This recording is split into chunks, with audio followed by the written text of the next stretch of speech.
Theresa May has insisted she is proving the doubters wrong with Brexit negotiations despite a devastating Commons defeat and the threat of cabinet splits. The PM, who secured a last-minute deal with the EU to move on to the next stage of the talks in the new year, vowed she would not be derailed from securing an ambitious deal. But Mrs May was dealt a blow this week as 11 Tory rebels voted with the opposition on an amendment of the EU withdrawal bill which will give Parliament a final say on the deal.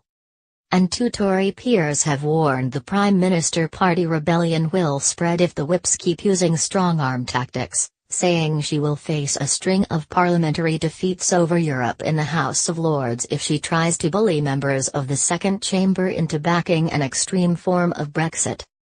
Former Pensions Minister Ros Altman and Patience Sweetcroft, a former editor of the Sunday Telegraph, say they are appalled at the insults heaped by hardline Brexiters. The PM put on a brave face when writing in the Sunday Telegraph and Sunday Express. She said the last 10 days had marked a watershed in the Brexit process. Amid all the noise, we are getting on with the job, she added. Mrs May said that the government would now begin to build that new, deep and special partnership with the EU.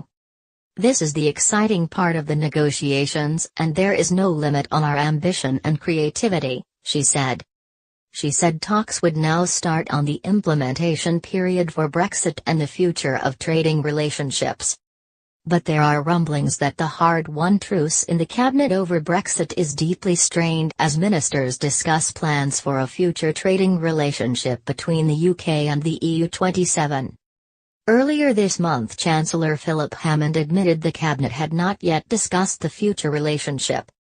Boris Johnson has warned the UK cannot mirror EU law in the long term and said if the UK ended up being forced to mirror EU laws, we would have gone from being a member state to a vassal state.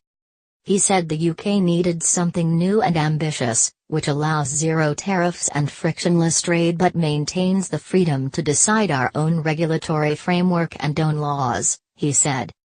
Philip Hammond risked starting a row with Brexiteers Johnson and Michael Gove after he said yesterday that although technically the UK would leave the EU customs union and single market when we leave the EU in March 2019, a 2-year transition would replicate the status quo. Trade and immigration rules would stay the same and the UK would have to obey rulings by European judges until 2021.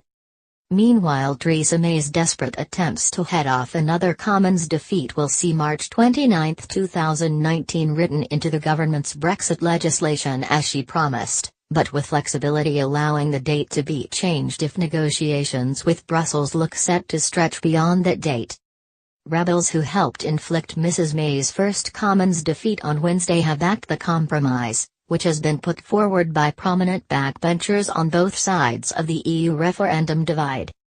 Former Cabinet Minister Nicky Morgan, who voted against the government last week, told Sky News the new amendment demonstrates how all Conservative MPs can work together to deliver the best possible Brexit and reflects the flexibility within the Article 50 withdrawal process. The amendment also emphasises that Parliament will be fully involved in Brexit, she said.